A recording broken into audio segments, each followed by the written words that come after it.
हिमाचल प्रदेश के बाद कर्नाटक में भी कांग्रेस ने शानदार जीत हासिल की है, तो वहीं बीजेपी को मायूसी हाथ लगी है।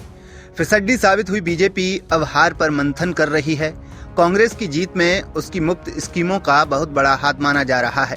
कांग्रेस की मुफ्त स्कीमों की चाल बीजेपी को भी टेंशन देने लगी है। बीजेपी को भी लगता है कि कर्नाटक में कांग्रेस की मुफ्त स्कीमों के वादे से उसे बहुत नुकसान हुआ है।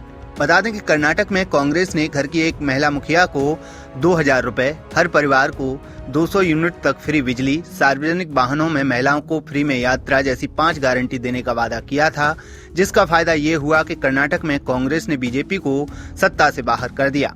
कांग्रेस की इन मुफ्त स्कीमों ने 2024 लोकसभा चुनाव से पहले बीजेपी को आत्ममंथन पर मजबूर कर दिया है। इतना ही नहीं, बीजेपी को अब ओल्ड पेंशन स्कीम की भी चिंता सताने लगी है। दरअसल कांग्रेस शासित राज्यों में जहां ओल्ड पेंशन स्कीम को बहाल किया जा रहा है, तो वहीं चुनावी राज्यों में कांग्रेस नेता ओल्ड पेंशन स्कीम को फिर से बहाल करने का वादा कर रहे हैं, जो बीजेपी की चिंता बढ़ा रहा है। बीजेपी अब कांग्रेस की इन मुफ्त योजनाओं की काट तलाशने में लग गई है।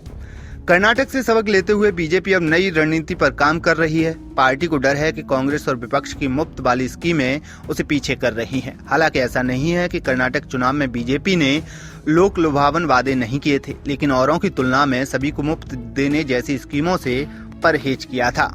खुद पीएम मोदी भी जनसभाओं के दौरान फ्री स्कीमों पर हमला बोल चुके हैं। भाजपा के सूत्रों का कहना है कि पार्टी का एक बड़ा तबका मानता है कि फ्री की स्कीमें ज्यादा समय तक सत्ता नहीं दिला सकती।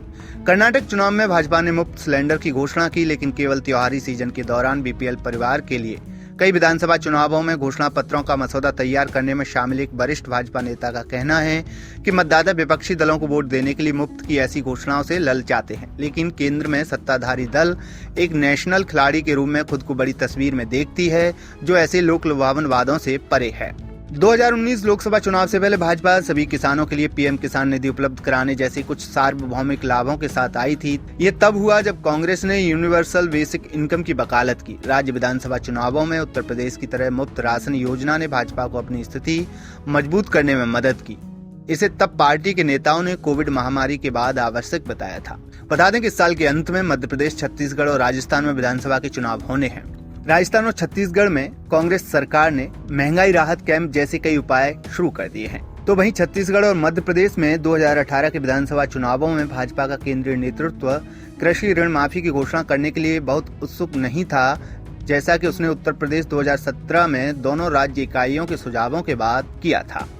बीजेपी की सबसे बड़ी टेंशन ओल्ड पेंशन स्कीम है। हिंदी बेल्ट के राज्यों में भाजपा के लिए एक और चुनौती साबित हो सकती है। भाजपा के एक नेता का कहना है कि इस मुद्दे की गंभीरता को ध्यान में रखते हुए केंद्र ने पहले ही पेंशन प्रणाली की समीक्षा के लिए एक समिति की घोषणा कर दी है और आंध्र प्रदेश सरकार के पेंशन मॉडल का भी अध्ययन कर रहा है। पार्टी नेताओं का मानना है कि 2019 में पीएम किसान निधि के आने से 2024 से पहले ऐसे किसी अन्य जन केंद्रित उपाय से इनकार नहीं किया जा सकता है, लेकिन वही अपनाया जाएगा जो आर्थिक रूप से व्यवहारिक होगा।